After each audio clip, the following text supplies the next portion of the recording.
Nagtatambay lang po kami sa loob ng gym. Nang bigla na lang pong lumapit sa amin si Jay.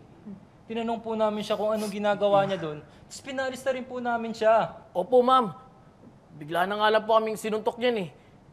Sinubukan po namin siyang labanan, pero babae po kasi. Kaya di rin po namin siya kayang saktan. Sinubukan din po namin siyang pigilan kahit tanggap na lang po kami ng tanggap ng mga suntok at sipa niya. Pero dumating po yang si Kiefer at ginawa sa amin to. Is there something funny, Miss Mariano?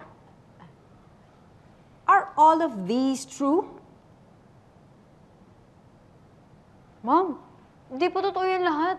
Opo, nakipagsuntukan sila, pero sila naman po may kasalanan eh. Noon na nga pong sumuntok to eh. Tapos nadapa. Ito, siya naman po nauna. Tapos napati lang din yan. Di po totoo yun, ma'am. Hindi po totoo Totoo yun. yan, totoo yan. Hindi totoo yun. Hindi. Totoo yun. So who's at fault here? Si Kiefer! Kiefer, I'm so tired of your shenanigans. I already warned you about it. One more offense and you're expelled. Akala ko naman natuto ka na after what you did sa canteen. You know it will be difficult to defend you sa school board this time. Sana naman, Pwede ba ako mangingin ng pabor sa'yo? Akuin mo lahat na nangyari sa Section D.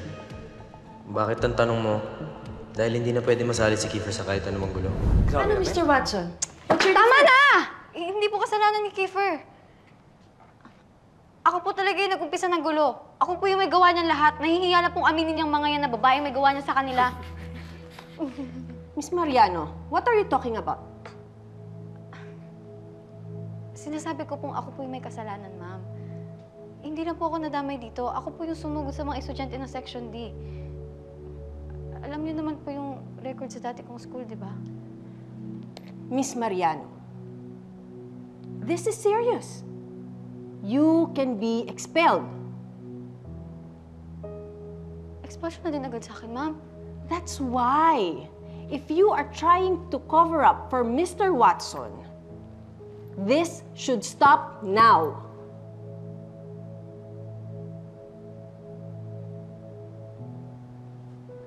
Hindi po.